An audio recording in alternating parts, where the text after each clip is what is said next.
Kementerian Hukum dan Hak Asasi Manusia memastikan wacana revisi Peraturan Pemerintah Nomor 99 Tahun 2012 tentang syarat dan tata cara pelaksanaan hak warga binaan permasyarakatan dibatalkan.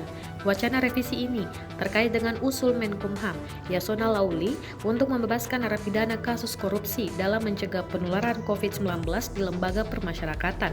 Kepala Biro Humas Hukum dan Kerjasama Kemenkumham Bambang Wiono mengatakan wacana itu dihentikan karena Presiden Joko Widodo dan Menteri Koordinator Bidang Politik, Hukum, dan Keamanan Mahfud MD menyatakan bahwa pemerintah tidak berencana merevisi PP tersebut. Pemerintah harus seirama jika Menko Polhukam tidak ada rencana melakukan revisi terhadap ketentuan dimaksud, apalagi perintah Pak Presiden, maka Kemenkumham harus senada dengan keputusan tersebut, kata Bambang kepada Kompas.com Senin 6 April 2020. Bambang menuturkan, wacana revisi PP tersebut juga masih perlu pertimbangan dan kajian yang mendalam.